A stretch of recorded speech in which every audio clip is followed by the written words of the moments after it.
Jubilee Hills conference లో elections వచ్చినాయి. ఎట్లా ఎవరికి గెలిచే అవకాశాలు ఎక్కువ? అదే మానాటి గోపీనాథ్ భార్య గారే కలిసి ఇలా ఉన్నారు.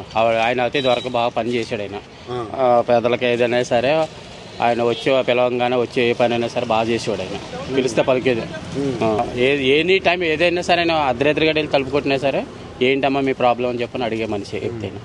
కానీ ఏంటంటే ఆయన సడన్గా పోయాడు కాబట్టి ఆయన భార్య ఇప్పుడు ఏంటంటే సానుభూతి అయినా సరే గెలిచేస్తారు, పక్క గెలుస్తారు. ఈ ఏరియాలో అయితే పక్క అన్న కాంగ్రెస్ మేము మంచి పనులు చేసినాము ఏదన్నా ఏది చూపెట్టమని కాంగ్రెస్ చేస్తున్నారు కరెక్ట్, ఏది మాకు చూపించమని చెప్పాను. జూబ్లీహిల్స్కి ఏమన్నా చేశారా? జూబ్లీస్కి ఏమీ లేదు అసలు ఎక్కడ వేసింది అక్కడే ఉన్నది. అసలు 25-20 సంవత్సరాల మట్టి నుంచి ఇక్కడ బతుకుతున్నాం. మా బుట్బాట్ మీద బతుకులు చూశారు కదా మీరు.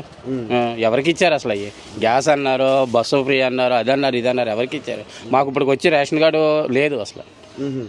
రేషన్ కార్డు 10 లక్షల రేషన్ కార్డులు ఇస్తున్నామన్నారు. ఎవరికి ఇచ్చారన్న రేషన్ కార్డు? ఇస్తే మేము తినేగాడు అబద్ధం ఎందుకు ఆడాలి అసలు?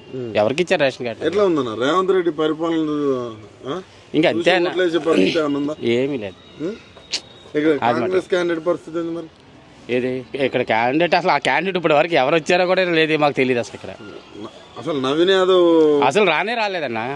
అప్పుడు వీళ్ళంటే తిరుగుతున్నారు. ఆయన వచ్చిపోయి ఏది కనబడ్డా జనాలకి? నవీన్ యాదవ్ కనబడలేదు అసలు ఆయన.